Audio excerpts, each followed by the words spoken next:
because we're passionate about the Tea Party movement. We want to see it be an important force as it was in 2010.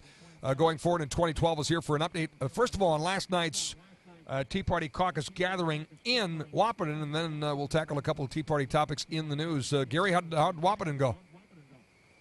We had a great meeting, Scott, Rob. It was we had a nice turnout, and this group in Wahpeton, I think you know them, Scott. You probably were down there for one of their tea parties, but there's a group of about a dozen, 15, 20 or so that meet twice a month, and they sit down, and part of their agenda is to study the Constitution. They say, so often we spend so much of our time, watching television, doing all these other things, and we kind of forget what this country was founded on, and so they actually got one of the things that I thought was very impressive is they spend time, studying and doing a little training on the Constitution and what it means. And so, had a great group. We had a good turnout, and we're excited to be working with those folks down there. Next week it's Dickinson, if memory serves me correctly. I know we have the whole list up at ndtpc.com. North Dakota Tea Party Caucus is the acronym there, but also at scotthannon.com. Is it Dickinson next week, Gary?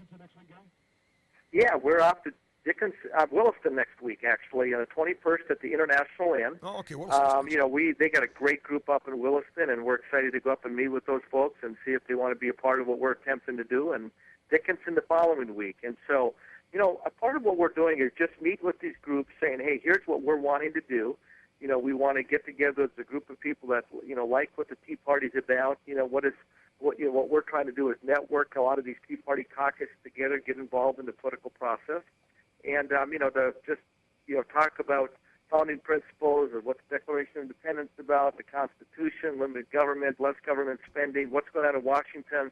And so it's just kind of a good fellowship time, but at the same time, when you come together as a unified force, you can be involved in the elected process. One of the comments I said last night is, if you aren't involved, someone else is going to govern and elect. Who gets elected are the ones that govern. So that's what we're really talking about. Unless you elect someone, you're just in the sidelines. So Williston, for our listeners in the oil patch on KTGO International Inn, 6 to 8 p.m. This coming Thursday, and then Dickinson the following Thursday. I had my weeks mixed around there, so that's great. Any hot Tea Party topics from the crowd in Wahpeton last night that they're concerned about?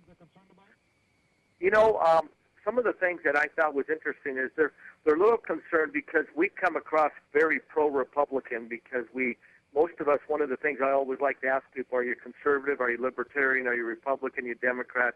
Nationally, I think the Democrats claim about 15% of the people are Tea Partiers within their party, or people are called the Tea Party, and it's about 55% Republican.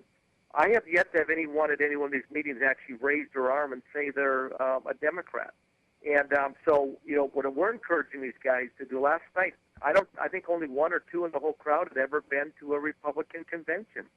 And we're saying, we're a two-party system. You need to get involved in that process. And so, up until now, they've kind of taken a position about education is very important, and we really agree with that. Having time for people to discuss issues. So a lot of our discussion was around, how involved do you get in the Republican Party or the political process. It's a good discussion about that. And we don't come into these districts or local areas and say, here's what you got to do. We're just in there saying, hey, can we help you?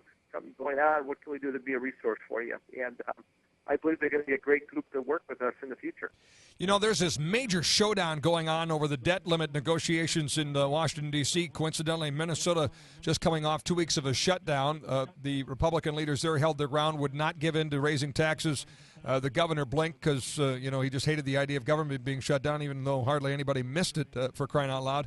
But I think that's a great lesson for what's going on in Washington, D.C. And really, you have folks, even Republican leaders, saying, look, if we don't raise the debt limit, you could have a major damage to the economy. Do you have any sense that is, something that the Tea Party faithful here in the heartland are watching closely and trying to influence?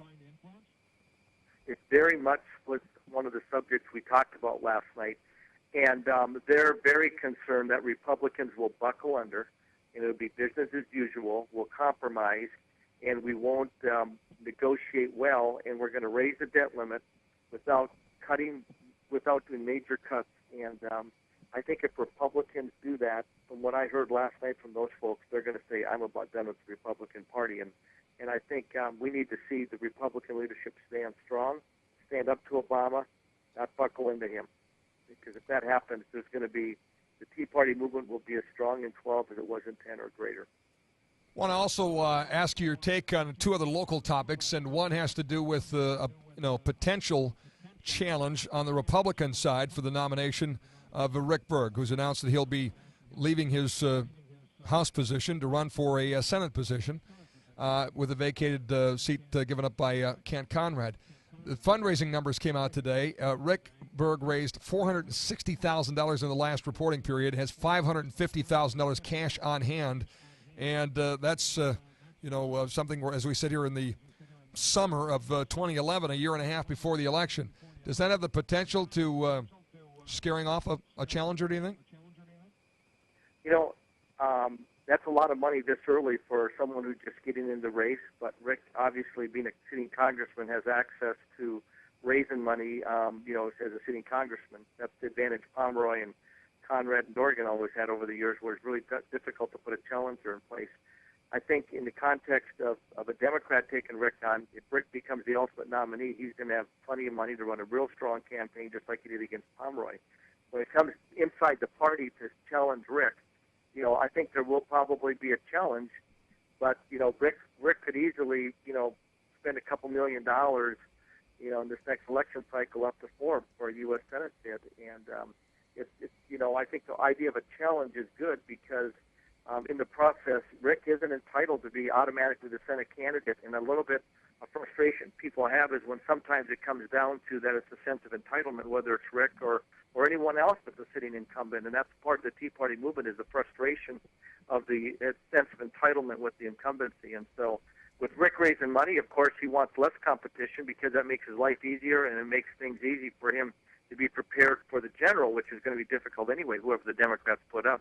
But I think it makes Rick a better candidate. If a conservative steps up and challenges him and raises money, I think we're going to see someone in that race. I think we'll probably see someone challenging Governor Dalrymple and along with what's going on in the House. There's going to be a lot of money spent in this election cycle, and I think it's good to get people involved in the process. Last question for you. Some local pastors have signed on to a national letter warning Obama and Congress about balancing the budget on the backs of the poor. Is that an argument that will give the Tea Party tenants or the Republican leaders case for balancing the budget and ultimately getting our fiscal house in order some challenges politically, or do you think that's tired old rhetoric that by balancing the budget or getting the fiscal house in order somehow you're jamming it to poor folks? I think the whole idea we're going to put it on the backs of the poor. Well, first of all, 50% of the people in this country don't pay taxes. And second of all, Obama driving up with what he's done with his policies with gas prices almost $4 and what he's trying to do to drive up utility bills for energy so people use less, talked about causing damages to the poor. That is going to be a much greater problem on those poor policies to impact home budgets is what he's doing with energy policies and tying back to gas and home heating and food prices, which are going through the roof because of these things that are going on with energy prices. So, they kind of use that as a rhetoric to try to scare and get into this class warfare, and the Democrats have done that for years, and I suspect that'll be part of one of the plays out of the Democrat playbook. But you know what? It's not going to fail in North Dakota, and I suspect some parts of the country it might get some legs, but I don't think that dog's going to hunt this cycle up here. Gary Emineth, part of the North Dakota Tea Party caucus. They are crisscrossing the state. Williston next week, International Inn on the 21st, 28th in Dickinson. Check out ndtpc.com or scotthannon.com on the Common Sense Club calendar to find out where they're going to be next. Gary, have a nice weekend. Hey, thanks, Scott. Take care.